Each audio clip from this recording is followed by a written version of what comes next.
Why is a book filled with dragons, romance, and a deadly war college sparking such intense debate? We're seeing conversations about chronic illness, political philosophy, even gender dynamics. We're not just going to summarize this fantasy, we're going to examine its blueprint. Enjoy a bold new take on book coverage with this extended analysis. This is more than a summary, though we do include that. We're looking at how the author shapes an argument, builds influence, and earns, or maybe loses, your trust. We want to give you the tools to read with sharper insight. Should you read this book, this should help. It's also great for aspiring writers who want to see how narrative strategy really works. And if you find this expanded format valuable, we'd love to hear from you. Your feedback really does guide our future content. So we're talking about Fourth Wing by Rebecca Yarros, and it is a very commercially savvy book. It's what the market calls Romantasy, and it fuses this huge military dragon school spectacle with disability representation and really high emotion romance. At its heart, it's using some very familiar tools from YA dystopian fiction. You know, the academy setting, the hidden political secrets. A bit like Hunger Games meets Dragon Riders. Exactly. And it uses all that to speak to modern anxieties about power, trauma, and, importantly, that search for a chosen community. The book is really an invitation, welcoming readers who might feel unseen right into the center of a huge, visceral fantasy. And that invitation is key to its success. Now, before we go any further, just a quick note for you, our listener. You're experiencing a unique two-host AI conversation powered by Google's Notebook LM, which is designed for this kind of deeper, more dynamic book analysis. Okay, so let's talk about that foundation of trust, the ethos that this book builds from page one. It didn't just appear in a vacuum. The market was already primed by things like the Hunger Games academies, these dangerous controlled schools, and, of course, the huge wave of TikTok-driven, spicy romantasy. And the audience for that, who are largely women, they're looking for two things at once. The adrenaline of the dragons and the war, but also that deep emotional validation you get from tropes like enemies to lovers or found family. Exactly. And the author builds trust by putting something deeply personal into that fantasy framework. She writes as a veteran of military family life and, this is crucial, as someone living with a chronic illness. Ah, okay. And critics have really picked up on how the protagonist, Violet Sorrengail, her physical frailty and what seems to be an Ehlers-Danlos-like condition directly mirrors the author's own experience. Okay, let's unpack that a little. For anyone who might not be familiar, an Ehlers-Danlos type condition affects connective tissue. So for Violet, that means hypermobile joints, instability, chronic pain, and just profound fatigue. Right. And she's in a war college that demands brutal peak physical strength. So she's physically weaker than everyone. By a lot. And that biographical overlap is so important because it acts as the book's ethos. It frames Violet's pain and her need for adaptations as grounded in lived reality. It's not just some borrowed aesthetic for drama. That's a key point. Her condition isn't a temporary plot device. It's not something to be magically cured by a dragon. No, it's a permanent reality she has to manage. And that directly challenges these ableist genre conventions where a hero has to completely overcome a disability to be worthy. And we see that credibility built in her actions. Yeah. This is where aspiring writers should really pay attention.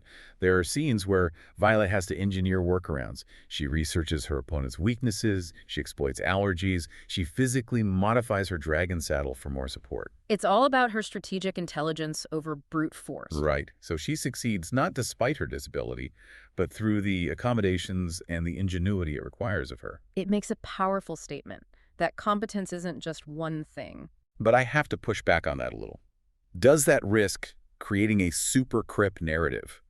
The idea that disabled people are only valuable if they can perfectly compensate for their physical limits, usually through overwork. That is a very necessary critique. The book is walking an extremely fine line. It champions her competence, yes, but it doesn't totally escape the idea that Violet has to work twice as hard just to keep up. But the difference here, and what advocates point out, is that the narrative constantly validates her need for those things. She isn't forced to pretend she's fine. Her pain is seen. So the conversation shifts from overcoming a weakness to one of strategic adaptation. It's a subtle but significant difference. Okay, let's shift gears a bit. Let's talk about pathos, the emotional appeals, and the narrative strategy behind them. The novel is told in a very tight first-person present tense, all from Violet's perspective. And reviewers who focus on craft argue that this is absolutely key to the book's emotional power. It keeps you right inside her head. So you feel everything. Her fear, her snarky comments, the physical pain, and her slow political awakening, all at once. All at once. There's no escape. And here's the really interesting part. That tight focus actually justifies the gaps in the world building. Yes. We don't know much about the wider economy or civilian life because she isn't allowed to know. The gaps in the world mirror the gaps in a tightly controlled cadet's knowledge.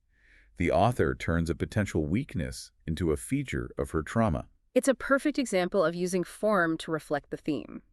And to deliver this emotional punch quickly, the book is just packed with recognizable tropes. Oh, it's dense with them. The not like other girls setup, the intense enemies to lovers dynamic, the cruel war mother. And admirers of the book say these tropes are like hyper-efficient shorthand. Because we already know the emotional beats of enemies to lovers, for example. The story can just focus on Violet's specific journey. It skips the setup and goes straight to the feeling. But critics are a bit more wary. They see that heavy reliance on tropes as evidence of, well, a formula.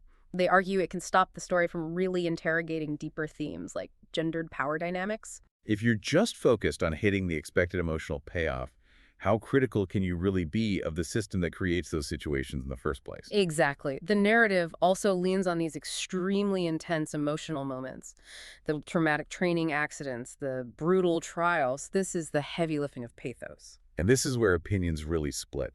Detractors say the constant, spectacular deaths of her classmates can sometimes feel like hollow shock tactics, just emotional manipulation. While defenders of the book see those same deaths as totally necessary, they argue that they underline the horrifying real cost of war and this kind of militarized schooling. The stakes wouldn't feel real otherwise. Okay, so if we accept the emotional core is solid, we have to ask, does the world actually make sense? Let's move to logos, the logic of it all. If you connect it to the bigger picture, the internal logic of the Basgiath War College, its lethality, its secrecy, it creates a functional argument for why this brutal system exists in Navarre. It's all based on the idea of necessary sacrifice for the greater good. So what does that mean for the book's overall argument? Critics point out that because the geopolitics and civilian life are sketched so thinly, the argument for the state's necessity is overwhelmingly emotional. It's pathos-driven. Right. It appeals to fear and patriotism, but it's analytically underdeveloped. It lacks that robust logos.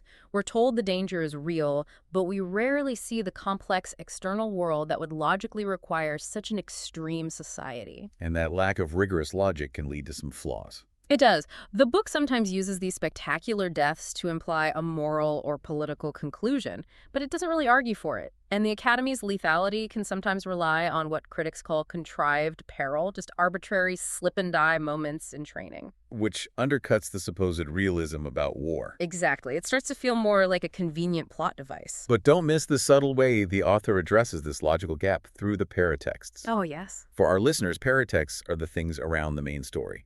In this case, there are short epigraphs, these little official documents, at the start of each chapter. And they hint at propaganda, at suppressed history.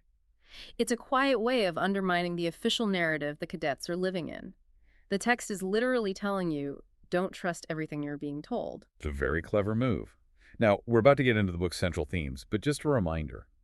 If you value this kind of perspective, this analysis that inspires reflection and rational thought, you can find more AI book analysis, summaries, and critiques on our YouTube channel, Mindful Moments. And that idea of an untrustworthy institution is the core of the series' larger conflict. The whole thing is framed as a critique of systems that lie to their own soldiers and weaponize young people for security. The big revelations later in the book reframe all that earlier brutality. It wasn't just training, it was systemic abuse. It invites you, the reader, to question patriotic narratives in our own world. Which brings us right back to Violet's personal struggle. Disability and mental health advocates see her journey as a powerful allegory for living with chronic illness. She becomes powerful not by denying her pain, but by integrating it. But as we touched on earlier, that critique still stands. Does her mastery, like her lightning signet that constantly drains her, just reinforce a narrative where your worth is tied to overwork and self-sacrifice? It's a really important question. Is her strength coming from genuine self-acceptance, or is it just another institutional burden she has to carry to prove she deserves to be there? And we see that tension between her autonomy and that burden play out most intensely in the central romance. And since this is a massive romantasy hit, we have to look at it closely. For sure. The relationship between Violet and Xaden uses that enemies to lovers trope, but it's layered over with forced proximity and what we'd call asymmetrical knowledge. Asymmetrical knowledge, meaning he knows way more than she does. Yes. Xaden knows more about the political reality, the military, even her own life than she does. He holds secrets that directly affect her choices, which creates massive tension. And on one hand, some readers absolutely love this. They see it as emotionally grounded, mutual. They appreciate Xaden's protective nature. But the structural critique argues that this very pattern, where Violet's boundaries and trust are repeatedly tested by a more powerful male partner who claims to know better, risks reproducing some pretty coercive romantic scripts. He's constantly withholding information, justifying his secrecy, even putting her in danger, all under the guise of protecting her. And the debate comes down to intent versus effect. Is he doing it for a genuine, logical reason that the narrative supports? Or does it just feel like a familiar pattern where the powerful man controls the entire narrative space? Readers who are invested in the emotional payoff often excuse the secrecy. Because the pathos of their connection outweighs the logos of the manipulation. That's it. And for any aspiring writers listening, understanding that balance, how much goodwill and emotional connection buys you when you introduce troubling power dynamics, that's crucial. So let's synthesize all of this. What works, rhetorically? Well, centering a disabled heroine in a dragon rider story is incredibly effective. It challenges those ableist genre conventions, and it resonates so strongly with readers. The close point of view and the fast pacing make it a really accessible on-ramp, especially for the book talk audience. And what limits its critical power? The thinly sketched wider world and the reliance on some cliché character templates, the brooding, powerful male, the endangered, self-doubting female, that does constrain the book's ability to mount a really nuanced critique of militarism or patriarchy. So the emotional fulfillment can sometimes come at the cost of challenging the very hierarchies the series seems to be resisting. Exactly. From a freedom and equality perspective, Fourth Wing is at its strongest when it insists that fragile bodies and traumatized minds deserve community, power, and love. It's at its weakest when the spectacle of all that institutional violence just slides into unexamined entertainment. Click the link on screen for the in-depth book summary. Subscribe, share, and think rationally about the books you read. See the many genre-based book podcasts at Mindful Moments. Subscribe and nourish your mind on the go.